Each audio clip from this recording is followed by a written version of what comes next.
Evangelho de João, capítulo 6, versículo 66 até o 69. Diz o seguinte a palavra do nosso Deus: à vista disso, muitos dos seus discípulos o abandonaram e já não andavam com ele. Então perguntou Jesus aos 12: porventura quereis também vós, outros, retirar-vos? Respondeu-lhe Simão Pedro: Senhor, para quem iremos? Tu tens as palavras da vida eterna. E nós temos crido e conhecido que tu és o Santo de Deus. Alguns de vocês aqui, aqueles que não são tão novos assim, devem se lembrar do Indiana Jones e a Última Cruzada. Eu não me lembro. Ouvi falar que em uma das cenas desse filme, o Indiana chega em um abismo amplo e muito profundo e muito longo do outro para se chegar ao outro lado, e ele se lembra de uma promessa que havia em um livro antigo, de que em determinado momento de sua caminhada ele deveria dar um passo de fé. Quando ele chega diante desse abismo, ele fica surpreso, sem reação, e ouve o seu pai ferido gritar: você precisa acreditar, você precisa acreditar. E ele respira fundo, e naquele abismo que ele não conseguia enxergar nenhum local para que ele pudesse pisar para chegar ao outro lado, ele simplesmente resolve crer no seu coração e dar um passo de fé. E ali, aqueles que são um pouquinho mais antigos aí vão se lembrar de que ele pisa, e ele passa a pisar em algo que é praticamente invisível, uma espécie de ilusão de ótica, mas ele consegue então atravessar até o outro lado. Ele estava em busca do Santo Graal, né? Dentro ali de uma ficção, claro. Esse trecho desse filme ficou conhecido como o trecho do passo de fé.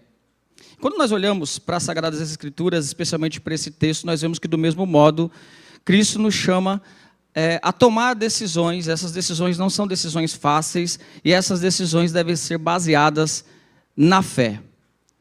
Confiar na fé significa confiar naquilo que nós não estamos vendo.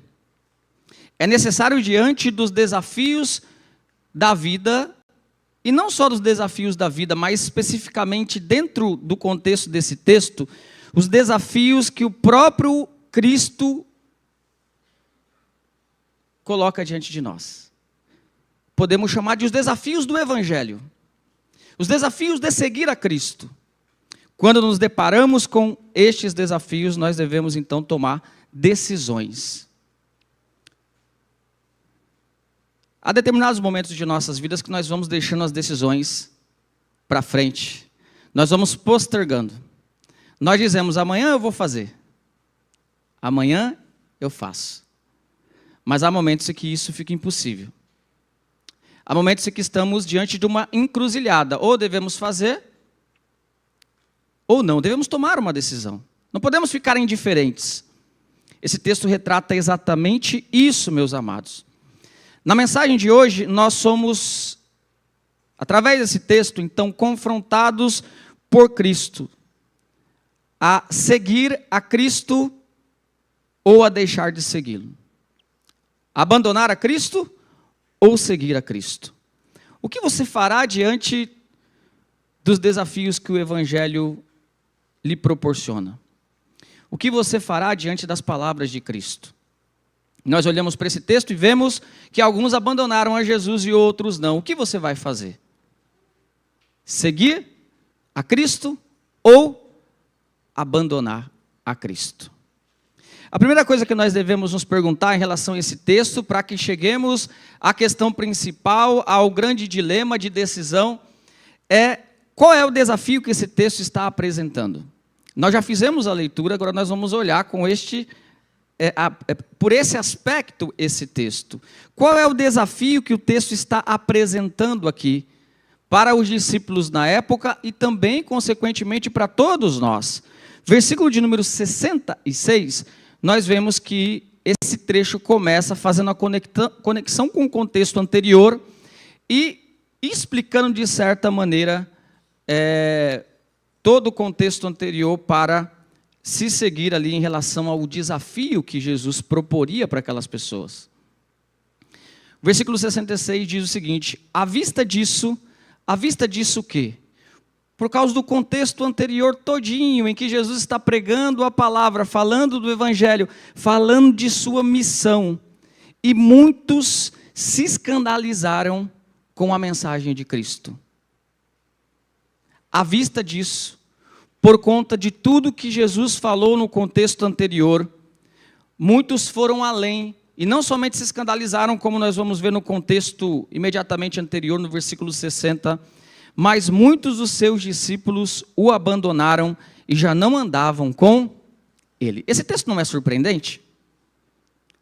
Jesus dá um discurso longo, capítulo 6, e por causa desse discurso, por causa das palavras de Cristo, muitos dos seus discípulos o abandonaram e já não andavam com ele. Esses discípulos são aqueles que acharam intolerável o discurso de Jesus. Nós vemos isso no verso 60 anterior. Meus amados irmãos, no sentido mais básico, o que é ser um discípulo de Cristo? Ser um discípulo de Cristo é alguém que está, naquele momento, seguindo ao Jesus, a Cristo, ou que literalmente se junta ao grupo de discípulos. Esses discípulos citados aqui não eram necessariamente pessoas que haviam nascido de novo. Eram pessoas que simplesmente seguiam a Jesus. Não eram realmente discípulos na essência da palavra. Por isso que nós olhamos para esse texto e nós chegamos ao entendimento de que há discípulos e discípulos. Há discípulos verdadeiros e há discípulos falsos.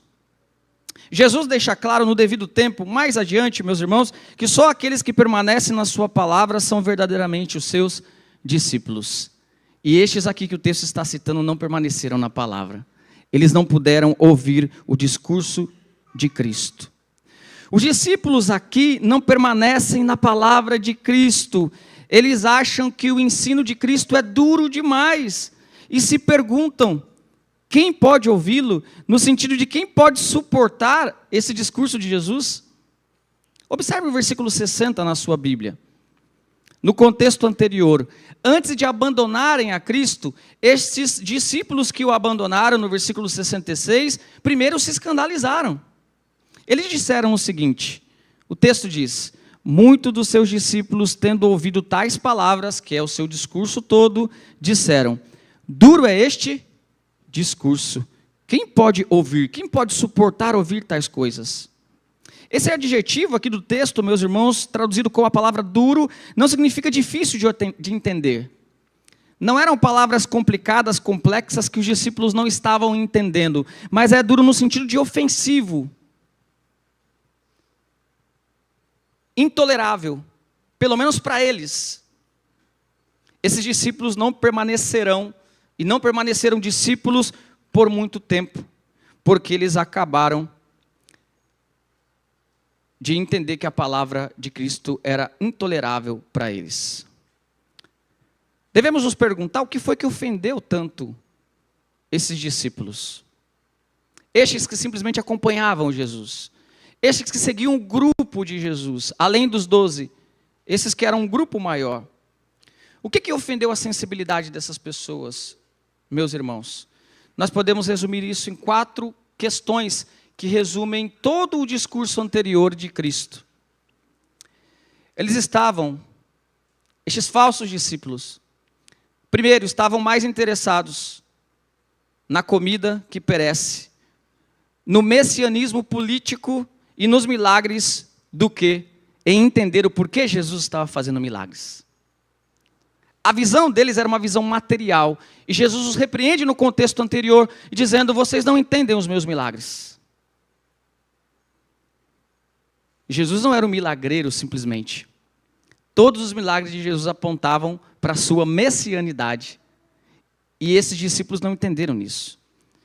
A segunda questão importante é que eles não estavam preparados para abandonar a sua própria opinião em relação à religião.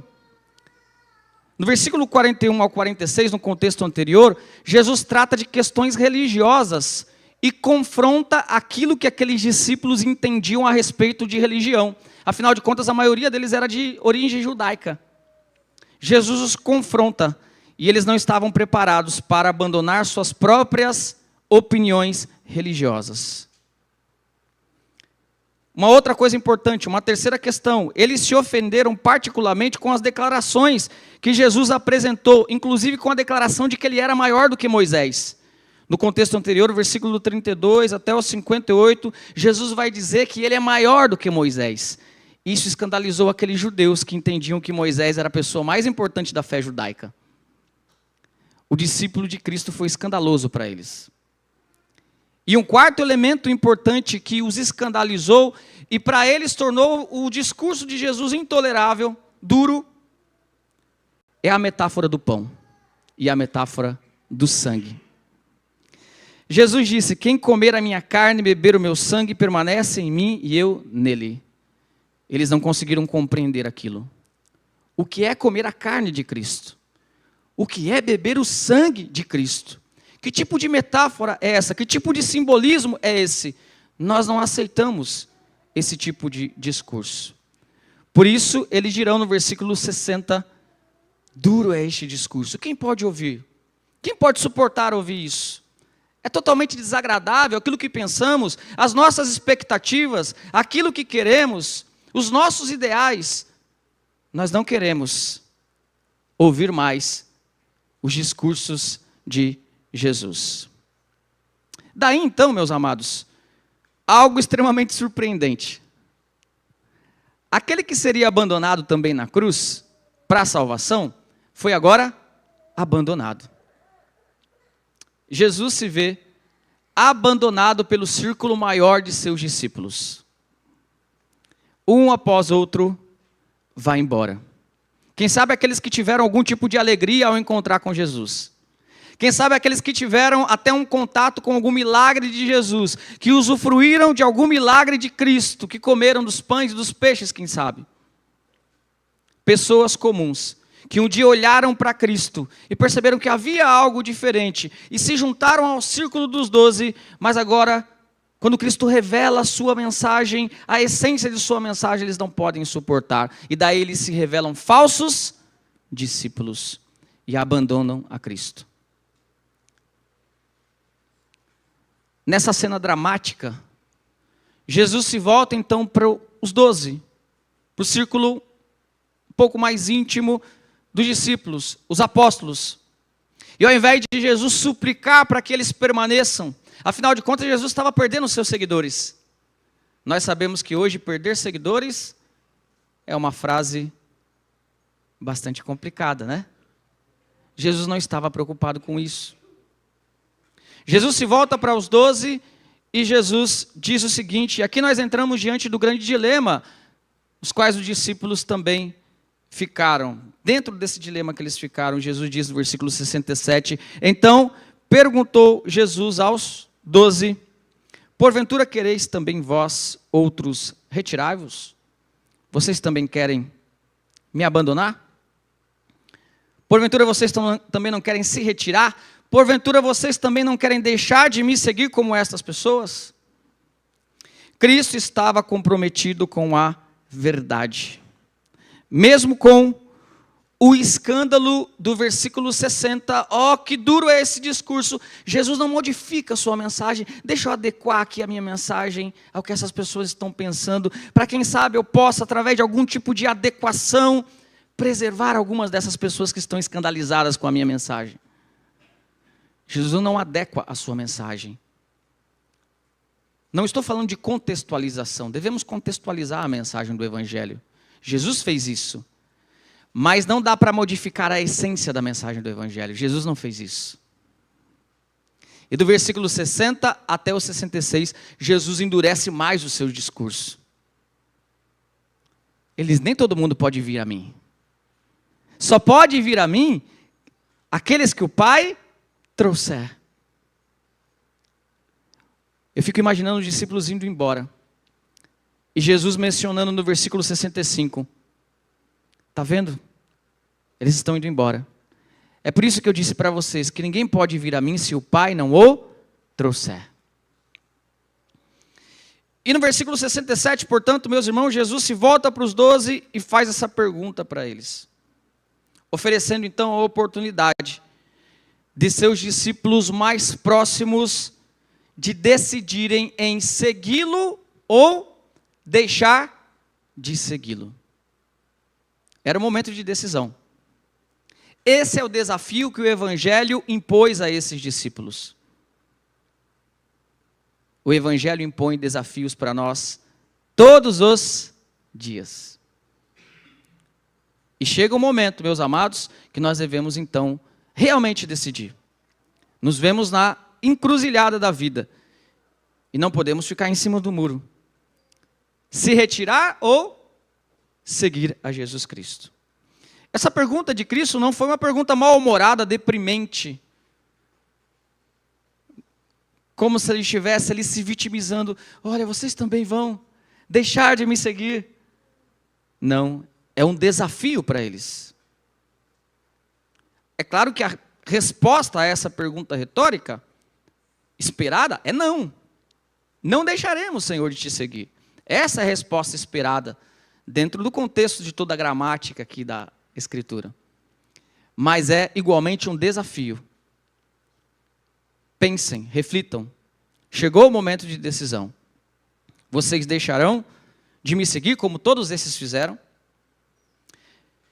Jesus, irmãos, como disse, ele não tem uma preocupação com seus likes, com o número de seguidores, com a visualização de seus reels.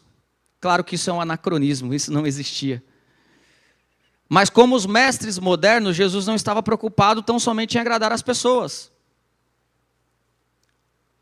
Esse texto é uma das provas mais claras de que Jesus estava comprometido com a verdade, com a sua missão e com o Pai, independente da rejeição ou da aceitação. Diante dos desafios do Evangelho, o verdadeiro discípulo tem que fazer o quê, irmãos? O verdadeiro discípulo. O falso discípulo abandona. O falso discípulo volta à sua vida. O falso discípulo não consegue crer naquilo que não pode entender, naquilo que não pode ver. Mas e o verdadeiro discípulo? E aqui é o elemento principal dessa mensagem. O que o verdadeiro discípulo deve fazer quando desafiado pelo Evangelho? Não estamos falando de qualquer desafio, de qualquer dificuldade. Estamos falando de dificuldades impostas pelo próprio Evangelho. Afinal de contas, essa encruzilhada foi gerada pelo próprio Cristo. Não é verdade? Foi ele que deu a mensagem. E agora é preciso tomar uma decisão em relação à mensagem que ele deu. Seguimos ou nos retiramos? A primeira coisa dentro disso que eu quero compartilhar, olhando para a atitude de Pedro, é que o verdadeiro discípulo, diante dos desafios do Evangelho, irmãos, ele revela a sua dependência de Jesus. O verdadeiro discípulo não suporta a ideia de deixar de seguir a Cristo. Ele não suporta a ideia de pensar em deixar de seguir a Cristo. Por isso, no versículo 68, nós observamos a primeira reação de Pedro, representando os discípulos. Ele inclusive diz isso no plural, porque ele estava representando todos os discípulos, menos um, menos o traidor, menos Judas. Jesus vai ressaltar isso nos versículos finais do nosso trecho. Pedro diz: respondeu-lhe Simão Pedro: Senhor, para quem iremos? Tu tens as palavras da vida eterna. Os irmãos podem ler novamente esse belo texto? 68.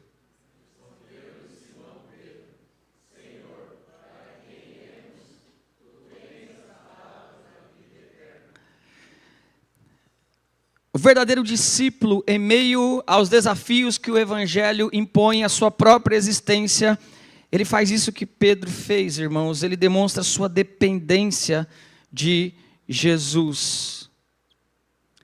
Para o verdadeiro discípulo, não há outra alternativa a não ser seguir a Cristo. Mesmo que o negócio esteja apertado, mesmo que o mundo não esteja fazendo as outras pessoas estejam abandonando, o verdadeiro discípulo não consegue deixar a Cristo. Ele não consegue imaginar se ver longe de Jesus, dos caminhos de Jesus, da presença de Jesus, das palavras de Jesus.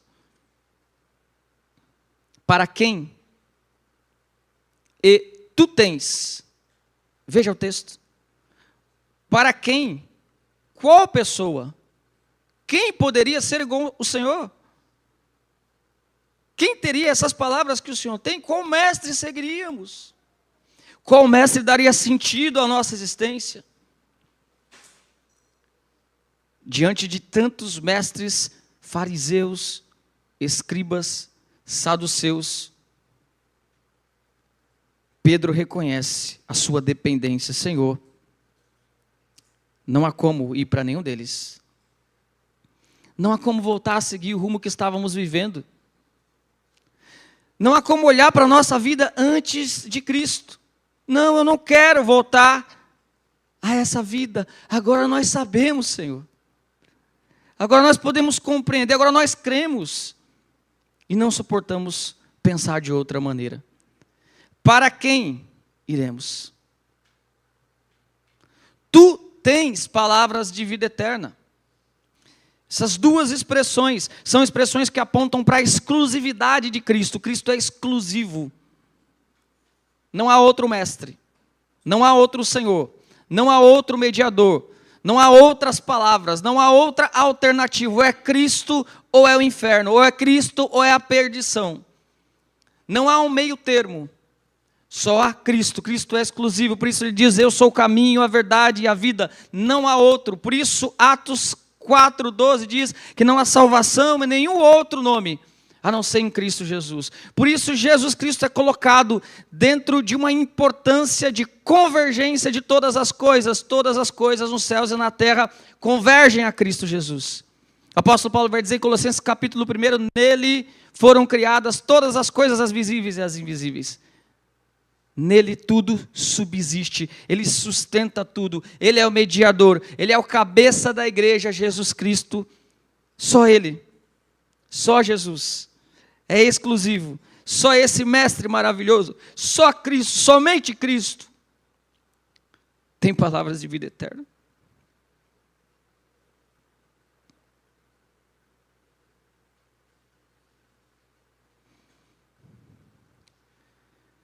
Meus irmãos, olhem bem. Todo o contexto da vida de Pedro nos demonstra que Pedro não entendia de uma maneira clara a mensagem de Cristo. Ele só foi entender de uma maneira mais clara depois de Pentecostes, quando o Espírito Santo desceu sobre ele. Mesmo sem entender direito o que Jesus estava falando. Pedro, nesse momento, não passaria nos nossos testes de membresia. Ele não saberia responder questões profundas a respeito da Trindade e da natureza de Cristo. Ele saberia mais adiante, mas nesse momento não. Mas o que ele sabia era o suficiente para ele entender. Eu não posso sair do círculo de seguidores de Cristo. Eu não posso deixar de seguir a Cristo. Não há outro mestre, não há outro Senhor. E essas palavras da vida eterna que eles se referem foram citadas pelo próprio Cristo no contexto anterior, no versículo 63. Observe. Jesus, diante do escândalo dos discípulos que o abandonaram, que o abandonariam posteriormente, ele diz, o Espírito é o que vivifica, a carne para nada aproveita. As palavras que eu vos tenho dito são Espírito e são vida. E Pedro, posteriormente, vai repetir isso. Senhor, para onde iremos? Só tu tem palavras de vida eterna. Pedro sabia, irmãos, que as palavras de Cristo não eram meros sons, meras promessas vazias. Jesus tinha palavras de vida eterna no sentido de que ele tinha um ensinamento que faria com que eles tivessem acesso à vida eterna. Faria com que eles entendessem o Evangelho. Nesse sentido, Jesus tem palavras de vida eterna. Palavra que podem nos dar acesso à vida eterna, nos fazer entender quais os caminhos de Deus em relação à vida eterna, e o principal, claro, é o Evangelho. Esse é o caminho. A morte, ressurreição de nosso Senhor e Salvador Jesus Cristo. O verdadeiro discípulo diante dos desafios mostra sua dependência. Você tem demonstrado isso? Você está sendo desafiado a seguir ou não a Cristo? A abandonar as ideias sobre Cristo, aquilo que Cristo ensina? O verdadeiro discípulo, mesmo diante do aperto, mesmo diante da prova, ele não abandona. Ele depende, ele demonstra a sua dependência. Eu não consigo entender por que eu estou passando por isso, a minha família. Eu não sei, eu não consigo entender isso, mas eu sei de uma coisa, eu não vou abandonar Cristo. Eu não consigo entender por que eu tenho que viver essa enfermidade, por que meu familiar tem que viver essa enfermidade. Eu não sei por que Deus está fazendo isso comigo. Eu só sei que eu não posso abandonar a Cristo. É disso que eu tenho certeza. Imagine, meus amados, a metáfora da ovelha, citada tanto por Cristo. A ovelha perdida no terreno perigoso, repleto de armadilhas, ela depende completamente do seu pastor. Sem senso de orientação, a ovelha perdida não pode voltar ao aprisco. Ela também não tem força para lutar contra os seus predadores. Essa ovelha depende completamente do seu pastor. Quando essa ovelha ouve a voz do seu pastor, o que ela faz? Isso é comprovado, as ovelhas conhecem as vozes dos pastores, de seus pastores. O que ela faz? O que a ovelha perdida faz quando ouve a voz do seu pastor? Ela não vê outra alternativa a não ser segui-la. É a ideia do texto. Eu não tenho outra alternativa. Eu não tenho para onde ir. Eu sei que ninguém tem essas palavras. E a ovelha, então, é totalmente dependente desse pastor. Assim, então, meus amados, são os verdadeiros discípulos. O verdadeiro discípulo deve reconhecer a sua total dependência de Cristo e de suas palavras de vida. Diante dos desafios do Evangelho, o verdadeiro discípulo demonstra a sua dependência para onde iremos, ou para quem iremos. No segundo momento, esse texto vai nos mostrar que o verdadeiro discípulo, a exemplo de Pedro, diante dos obstáculos, ele também faz algo além, professa sua fé em Cristo. Observe o versículo de número 69, nós temos, antes do elemento conhecimento, o elemento fé, versículo de número 69, e nós temos crido e conhecido que tu és o Santo de Deus. Senhor, nós não temos para onde ir, só o Senhor é o nosso mestre, só o Senhor tem palavra de vida eterna, e nós temos uma coisa, nós acreditamos, Senhor, nós temos crido, essa resposta ao que foi dito no contexto imediatamente anterior. Quando Jesus, no contexto imediatamente anterior, versículos 64 e 65, Jesus diz: contudo, há descrentes entre vós, pois Jesus sabia desde o princípio quais eram os que não criam e quem o havia de trair. E prosseguiu: por causa disso é que vos tenho dito, ninguém poderá vir a mim se pelo Pai não lhe for concedido. Quando Jesus diz há descrente entre vós, Pedro, quando desafiado, diz: para quem iremos? Senhor, há descrentes, mas nós temos crido. Ele professa a sua fé. E esse tempo verbal aqui, tanto o crido quanto o conhecido, é um tempo verbal que só tem na língua grega. O tempo perfeito. Que diz respeito a uma ação feita no passado, cujos resultados estão no presente. Por isso que algumas traduções traduzem no presente. Senhor, nós cremos. E essa tradução, nós temos crido. Então a ideia que Pedro quer passar: Senhor, um dia nós cremos no Senhor. Naquele momento que o Senhor nos chamou, nós cremos. E nós continuamos a acreditar até agora. Uma ação passada, cujos resultados continuam ainda no presente. Nós temos crido. A fé aqui é colocada antes do conhecimento, irmãos. Vocês perceberam isso? Nós temos crido e conhecido. A fé não é sem razão colocada antes do conhecimento aqui, porque a fé é mais importante que o conhecimento. João Calvino disse o seguinte a respeito disso: crido, fé, é colocada primeiro porque a obediência da fé é o início correto do entendimento. Ou antes, porque a fé em si é verdadeiramente o olho do entendimento. Nós podemos estudar, nós podemos ter experiências com Deus, nós podemos acumular conhecimento prático, mas o que abre o caminho é a fé. O olho do conhecimento é a fé. A fé é acreditar naquilo que se não pode ver.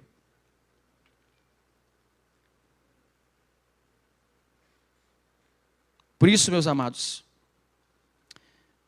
quando nós somos desafiados,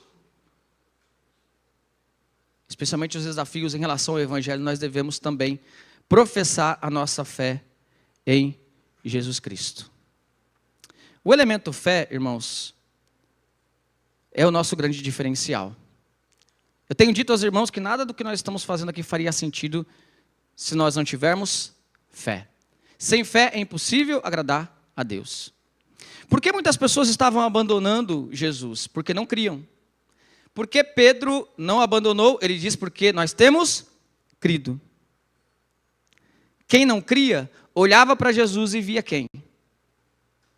Somente um pregador, que nem era do rol daqueles que eram autorizados.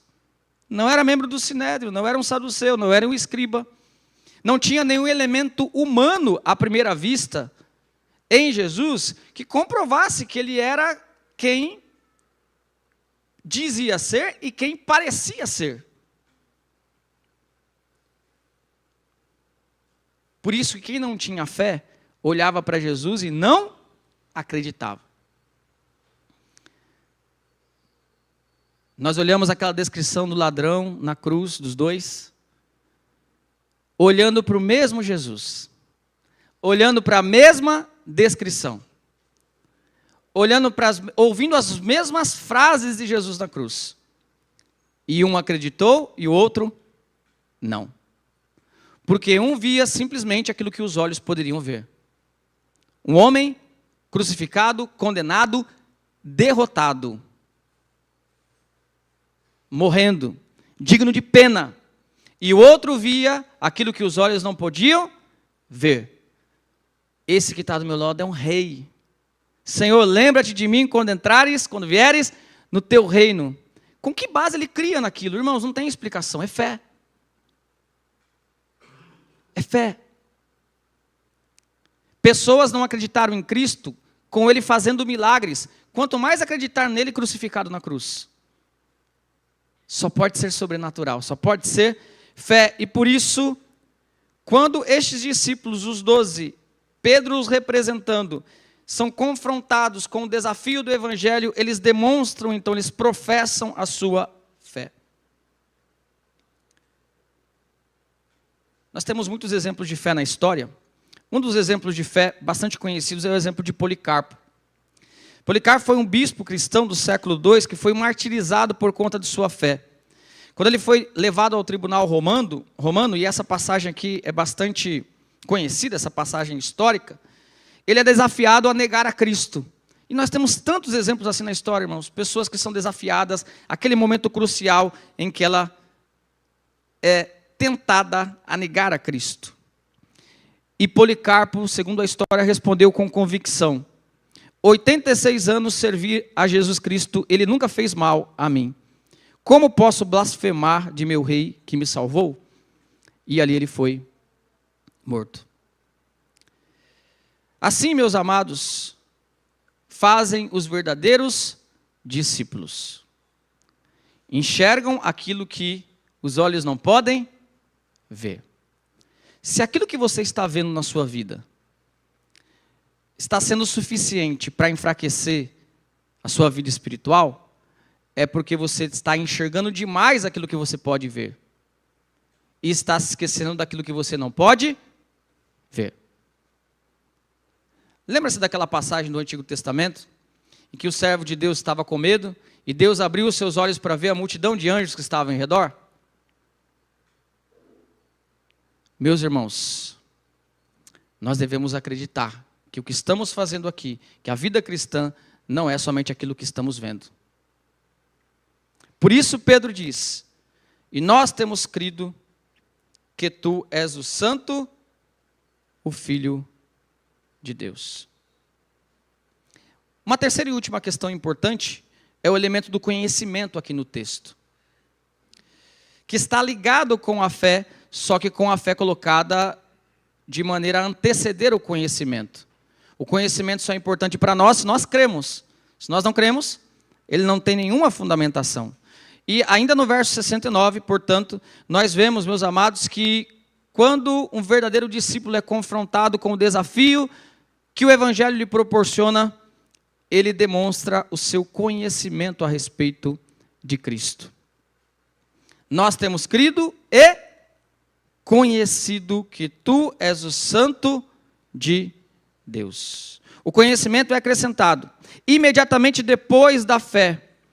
Para quê? Qual é a importância do conhecimento? Para distinguir essa fé das visões errôneas e falsas das religiões. Porque se não houvesse o conhecimento, só o elemento fé, poderíamos chegar à conclusão, o importante é crer. Só isso. Não é isso que as pessoas dizem? Olha, não importa onde você está, não importa a religião que você segue, o importante é ter. As pessoas não dizem isso. Por isso, então, Pedro, ele ressalta esses dois elementos. Senhor, nós temos crido, sim, a fé, aquilo que, crendo naquilo que não se pode ver. Só que nós temos conhecido que tu és o Santo de Deus. Ou seja, nós temos crido, mas não crido em qualquer coisa. Não crido em qualquer elemento. Não crido em um elemento falso. A fé sim é importante, mas a fé verdadeira é somente a fé que se expressa tendo como objeto Jesus Cristo. Fé verdadeira só é fé em Cristo. Crença, fé que não é em Cristo, não é fé verdadeira. É crença, mas não verdadeira como a Escritura revela. Não somos autorizados a acreditar na nossa própria religião, na nossa própria visão. As pessoas dizem, olha, é assim que eu creio. A Bíblia diz isso, mas é assim que eu creio.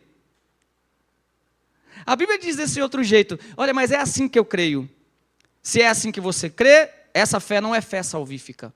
Essa fé não é a fé no Filho de Deus. Essa fé não é a fé produzida pelo Espírito Santo. Porque ela não vem junto com o conhecimento que o Evangelho proporciona. Jesus não disse só creiam. Creiam em qualquer coisa que vocês quiserem. Pode crer que eu sou Elias, pode crer que eu sou João Batista, pode crer que eu sou isso ou aquilo. Não, Jesus não disse isso. Jesus creiam e Jesus explicou. Por isso, em Mateus capítulo 16, em outra ocasião de confissão de Pedro, Jesus pergunta aos discípulos, quem que as pessoas dizem que eu sou? Ah, Senhor, uns dizem que o Senhor é Elias, outros que é João Batista, outros que é um grande profeta. E Jesus diz, mas quem vocês dizem que eu sou? Pedro se levanta mais uma vez, Mateus 16, e diz, tu és o Cristo, o Filho do Deus vivo. Respondendo Simão Pedro, exatamente essa passagem, disse, tu és o Cristo, o Filho de Deus vivo. Aí o que Jesus falou na sequência? Então Jesus afirmou, bem-aventurado é Simão Barjonas, Pedro, Simão, filho de Jonas, porque não foi carne nem sangue que te revelaram isso, mas meu Pai que está nos céus. Jesus concordou que havia uma visão exclusiva a respeito dele. Jesus não disse para os discípulos, continue acreditando aí, não tem importância nenhuma. Se quiserem entender que eu sou Elias, que eu sou João Batista, que eu sou apenas um profeta, Jesus não disse isso. As falsas visões foram apresentadas, a verdadeira visão foi apresentada e Jesus louva essa verdadeira visão e diz, é Deus que te revelou, Pedro, é isso mesmo que eu sou. Por isso, Quando somos confrontados e desafiados pelo próprio Evangelho, nós devemos então, meus amados, evidenciar o nosso conhecimento. Somos confrontados, mas nós devemos entender, eu conheço a Cristo. Eu sei que Cristo que eu sigo é o Cristo das Escrituras. Nós não devemos ficar confusos em relação ao Cristo que nós seguimos. Assim como Policarpo, ele olhou para o seu passado, para a sua fé e para o conhecimento experimental que ele teve com Cristo, a sua experiência, ele diz, Jesus nunca fez nenhum mal para mim.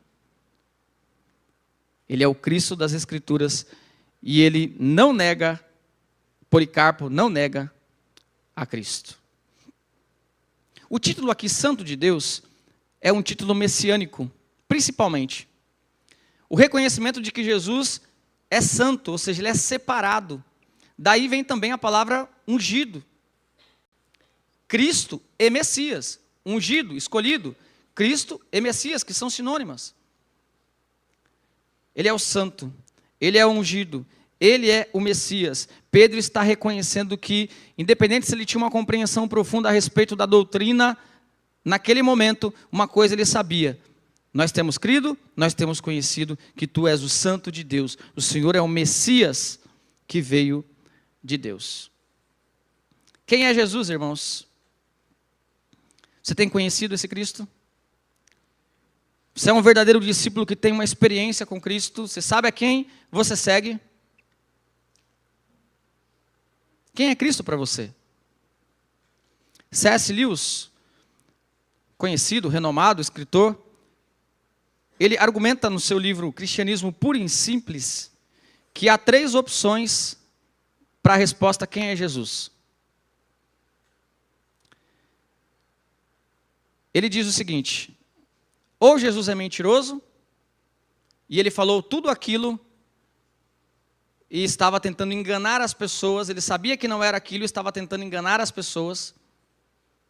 Ou Jesus é louco, lunático, porque talvez pensasse que era tudo aquilo, mas na verdade não era. Ou ele é Deus.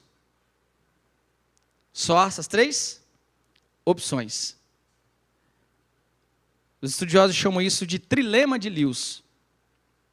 E ele usava isso para explicar que, considerando o conteúdo e o impacto dos ensinamentos de Jesus Cristo, a conclusão lógica, óbvia, é claro que Jesus não é um louco.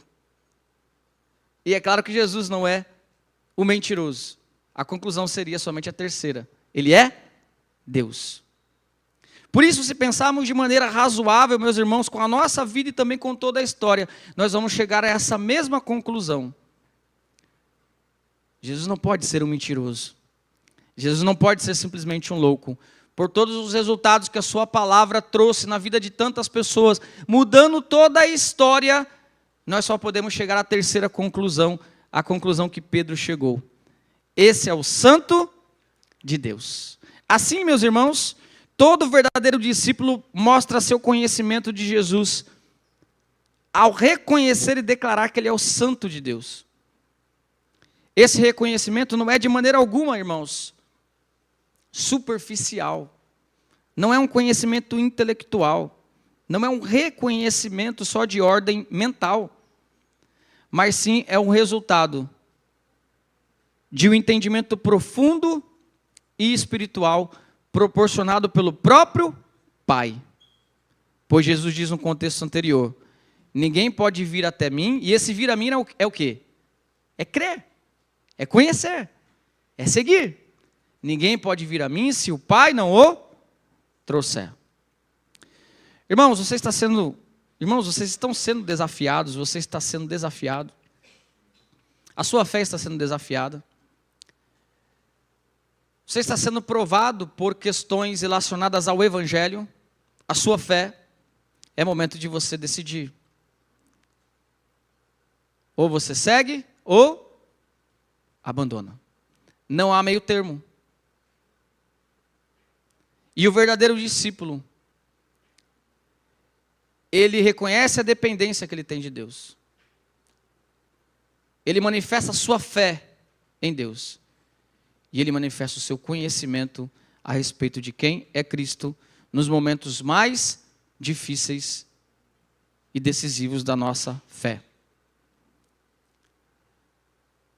Você vai se retirar ou vai seguir?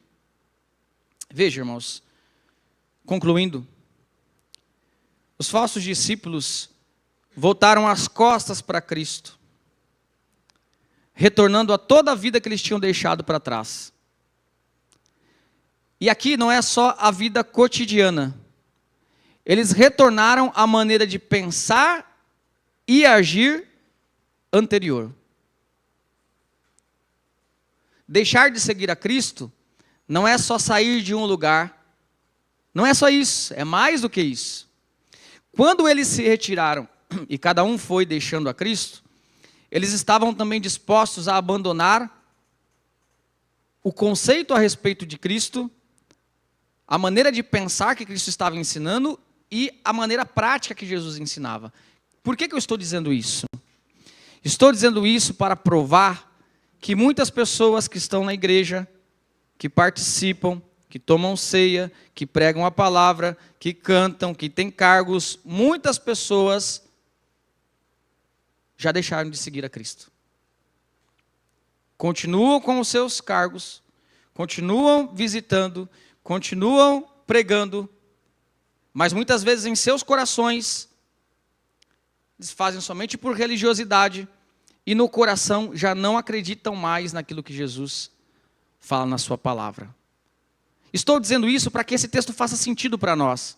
Porque seria fácil a gente se enganar e pensar, se eu não deixar a igreja, então não estou deixando a Cristo. E não é tão fácil assim, tão simples assim.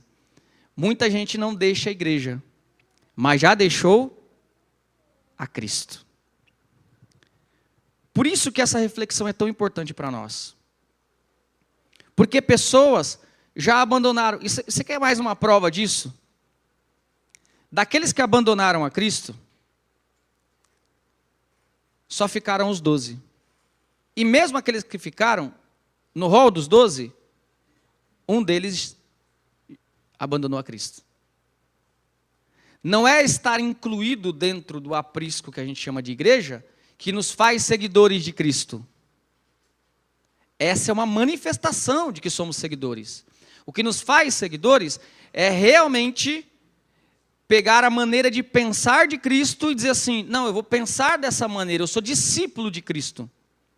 Não é dizendo assim, olha, eu penso da maneira que eu quiser, eu vivo minha vida do jeito que eu quiser, a religião para mim é do jeito que eu penso, eu adoro da maneira que eu quero, mas eu vou na igreja. Então você não está seguindo a Cristo.